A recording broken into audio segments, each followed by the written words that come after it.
up? Good morning, welcome back to a vlog. As you can see, it is still currently I think it's almost 6:30 a.m. A very early start for CyclingTom at the moment, as I am currently on bloody pro hours and I kind of either train during the day or like just in the afternoon with club races and stuff. So super early start for me for a training ride. So I'm meeting up with the Trek rep. He's like down in Marston at the moment. Obviously I sell Trek at the bike shop, so he's just coming to do a little bit of like back orders and just check how we're going and stuff. So he asked me if I wanted to go for a ride. She got an hour and a half on the TT bike because I put a new saddle on and just kind of want to play around with that. He's only got his Trek checkpoint, which is obviously a gravel bike, so should be fine. Gravel bikes do keep up on the road, but we'll see how we go. Just going to keep it like 200 watts or just under 200 watts for the hour and a half that we're going to go. Just going to have this, and then we're going to meet up at the cafe, have a chat about business, and then we'll get on to our day.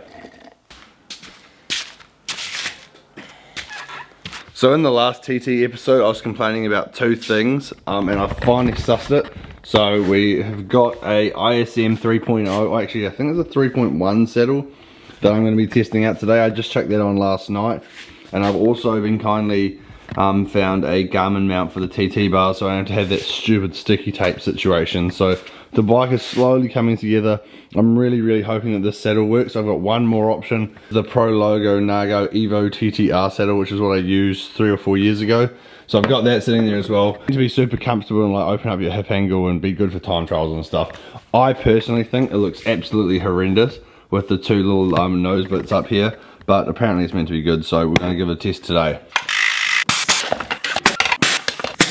Whew, far too early to be riding a bike. I was a wee bit worried that this ISM saddle would still be too wide like the SWX Power one, just was way too wide for me. Nose, or the lack of nose of this, is actually quite parallel, and you actually sit a lot further back on this than I would have expected. So yeah, I'll be interested to see what it is. I've taken my 10mm wrench with me so I can kind of play around with it if I need to.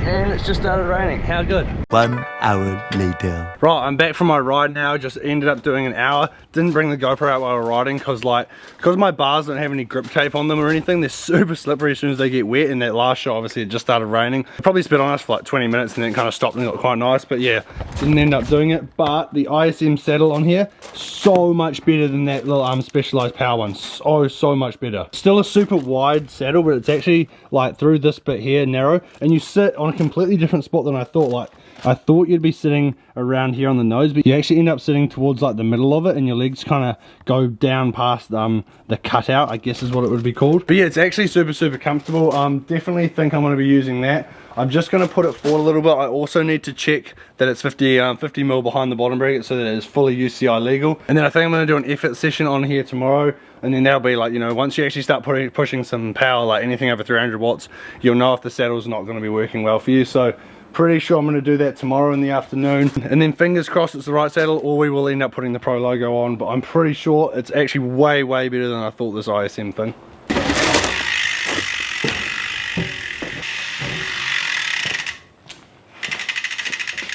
So now if you somehow missed the last video, which has actually been doing really well at this stage, it's got like 10,500 views, so thanks everyone for the support on that. I think I've got 20 applications to the Devo team. Obviously some of the Devo team bikes are here. Most of them are at the store at the moment. We're going to obviously redo all the cables, redo all the bearings and everything on them just to get them race ready. I also just got off a phone call with the guy from Cycle Sport for Vittoria Tyres, and he's been really kind enough to give us a massive discount on all of the Vittoria tubs for all of the race wheels.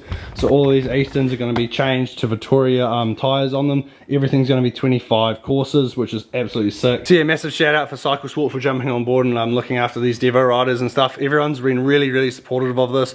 I'm super keen to get this going. We've had, I think, almost 20 applications so far. I'm going to leave the applications open for probably at least another week. So if you are a junior rider in New Zealand, under 17, under 19, hit the link in my last video. The worst that's going to happen is that you don't get selected, but it also teaches you to fill out a CV, which you're going to have to do once you want to go overseas or to America or Spain or France or anything. So it's a good learning curve, so definitely go out and do it, even if you don't think you're going to get into the team.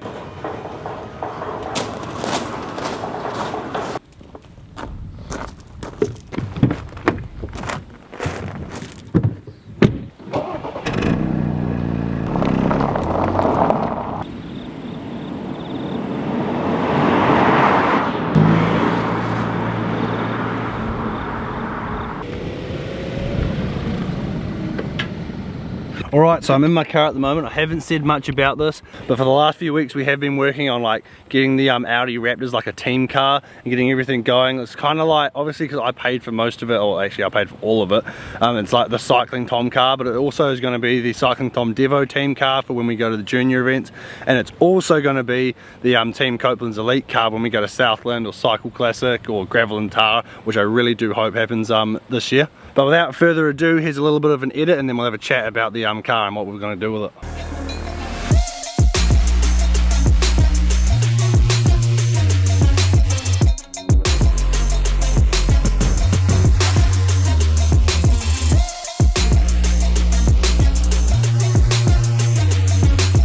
Right, so obviously this is the 2015 Audi station wagon.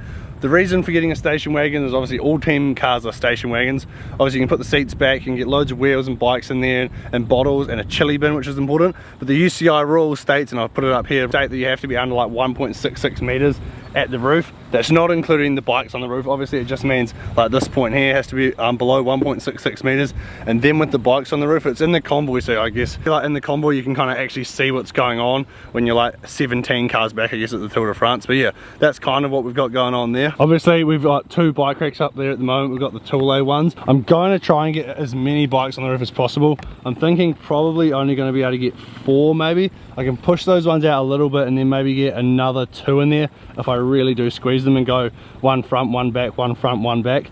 But we'll have to have a play around with that. But yeah, I just cannot believe how sick this car looks. It just absolutely pops, and it's so clean right now as well. Gave the car a clean before I sent it in to get all the work done on it. For those of you with a good eye, you'll know that I've actually based this off, and I'll put a photo up now, the Trek Segafredo team car.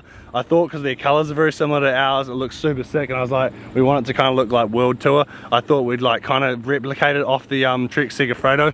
The main bit that we replicated was these white lines down here. Looks super cool. We obviously haven't got as many sponsors as Trek Segafredo, but maybe one day. But yeah, I am super happy with how it turned out. It looks absolutely sick.